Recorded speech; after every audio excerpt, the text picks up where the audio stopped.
So with the 10th pick in the 2025 NFL Draft, Hey.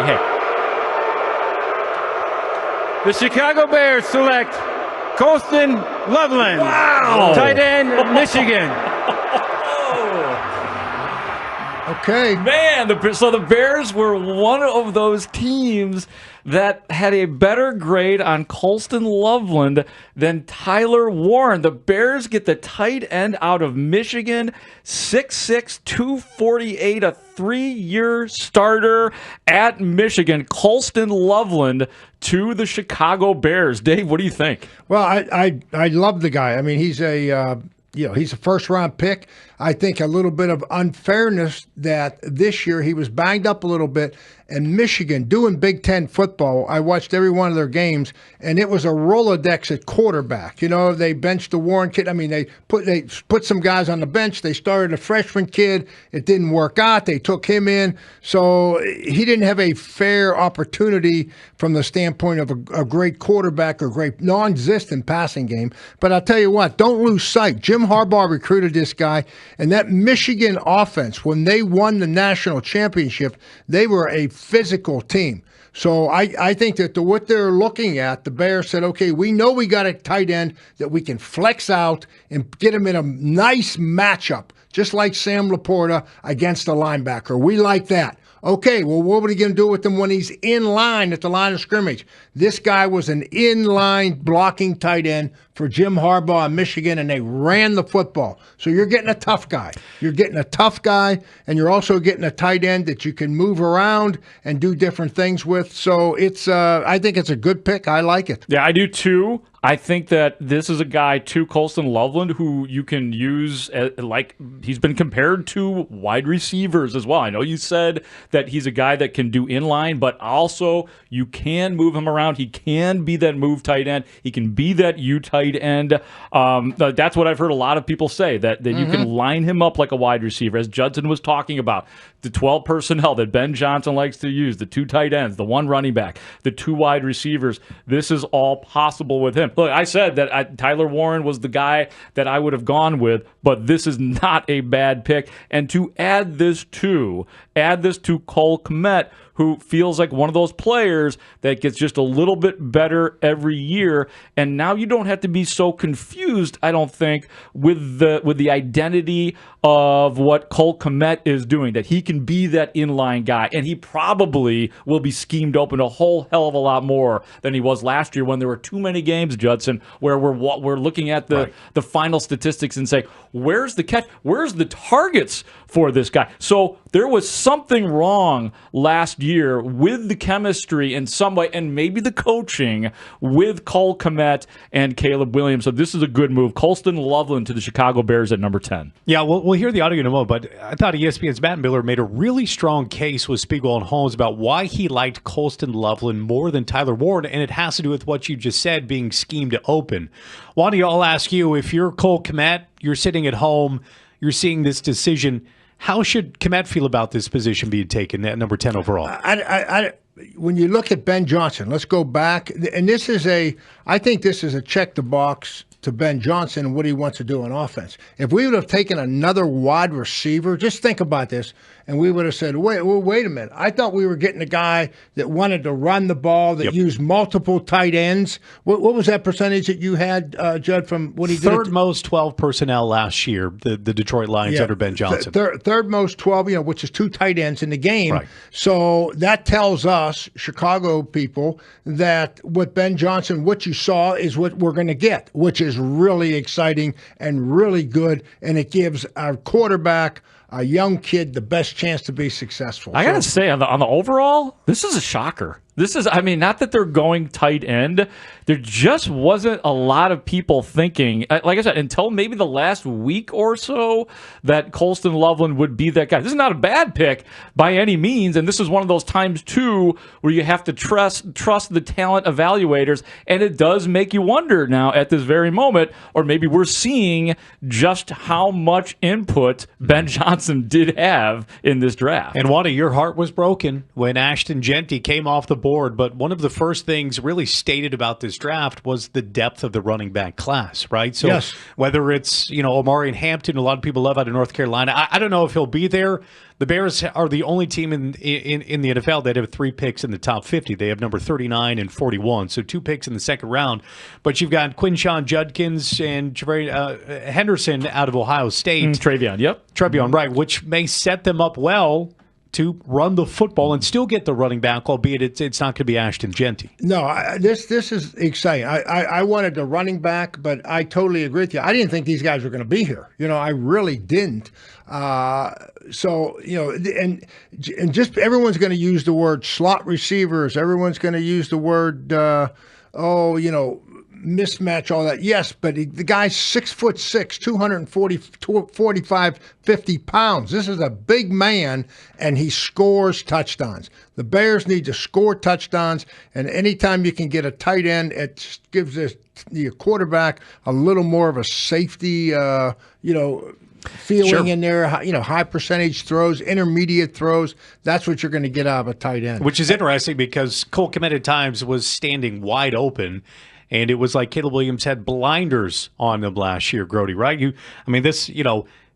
would go games without being targeted. Yeah. So now exactly. they go with the tight end. Look, and it's pretty easy, at least from our perspective, to have blamed the coaching staff just because of everything with Shane Waldron and the mess that was the Bears last year. Pretty easy for us to do that. However, at some point in time, you have to look at it and say, there was a problem with the on-field chemistry between Caleb Williams and his top tight end, Cole Kmet. And, I don't know what the percentage of blame is, the coaching staff, and schematically and all of that. But, Dave, as it oftentimes does, it comes down to the players on the field, even having the coaches having a bad year last year. Yeah, and it does to some degree, but I think last year, the emphasis, think about what we did in the offseason. It was get as many receivers as we could. It was all the skill guys and Caleb's and DeAndre Swift on the edge. Now we're going to come back. He's going to get a tough inside runner. We're going to get a tough back that'll run between the tackles. You get ready for that. Yes. And we've beefed up our offensive line.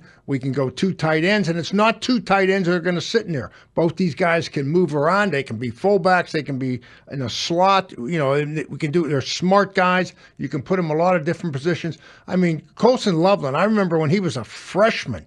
He played as a freshman. He was the rookie of the year in the Big Ten Conference tight end as a freshman. So this guy has played a lot of football at the highest level you can play, coached by an NFL coach, Jim Harbaugh, and so this guy's got great pedigree and great background to him. 56 catches last year, 582 yards, 5 touchdowns for the newest Chicago Bear, Colston Loveland, at number 10 overall. And so here's what the Bears are saying, in essence, that Will Campbell and Armand Membu, maybe those were on the board for the Bears, but they decided that those were the only 2 tackles that were worth taking to compete with Braxton Jones and or Karan Amagaji. The only other guy, Josh Simmons was still there from Ohio State, although he had a knee injury. Josh Connerly Jr.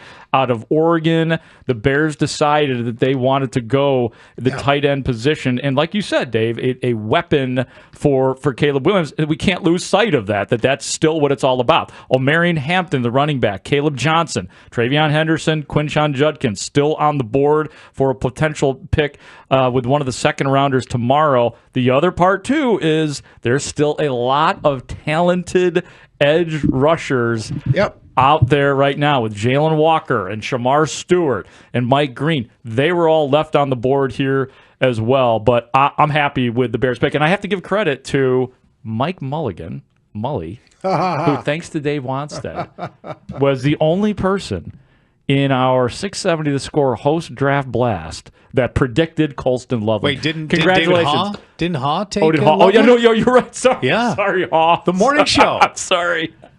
Congratulations to the Mully and Haugh show. They both picked They did. That's Colston amazing. Loveland with a slight nudge from Dave Wannstedt. Well, Good you're job. going to hear about it tomorrow. Yeah, you are going to hear about Yeah. that. But you did. It was tough love. You were giving Mully some tough love. You gave it to him, and you got it right. Yeah, you're right. So it all worked out. No, it's a good pick, good solid pick for the Bears. A guy can do a lot of things. Guy's played great high level football. He's not going to be intimidated with coming into an NFL training camp. No, I mean it's not a 1 year wonder. You know, this guy, as I said, played as a freshman at Michigan and played well, and so.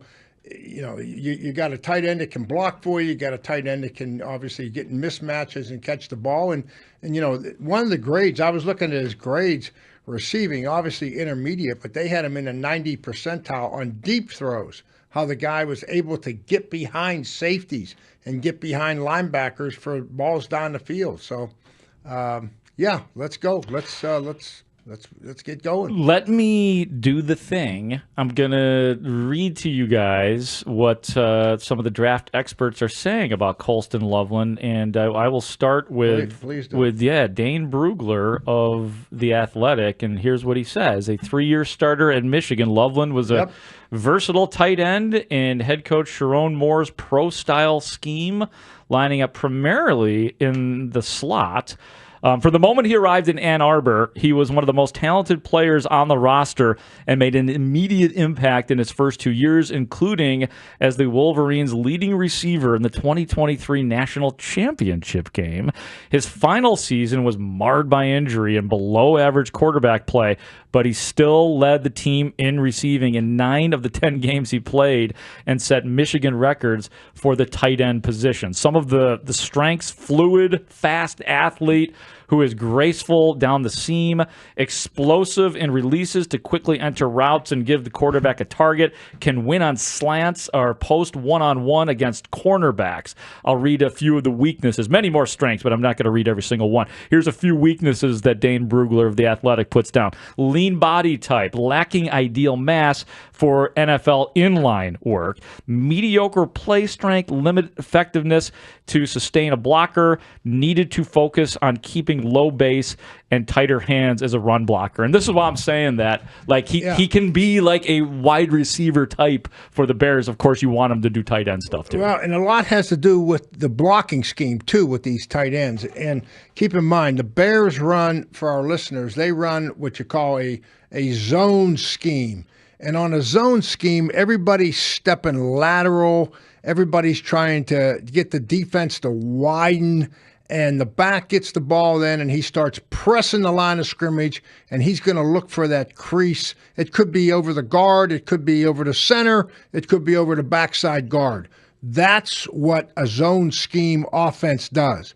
Now, it's not a power scheme. By a power scheme, we're talking about the teams that are double teaming and kicking out and are doing a lot of the power, the trap, the gap series, blocking down and pulling backside and kicking out ends. That's not what they do. They make their living on being. So in this scheme, you can be quick, and it's almost more position blocking, if that makes sense, than really mauling guys from a tight end standpoint. So he has done that. He can do that effectively. Well, you mentioned Jim Harbaugh a couple of times, and J.J. McCarthy. One of the reasons why I think the Vikings were comfortable taking J.J. as high as they did is because you're watching film of a pro-style offense, right? You got to think that Ben Johnson, Ryan Poles, and that staff got to see what's more like a pro-style offense than what you see in college and what was being run at University of Michigan.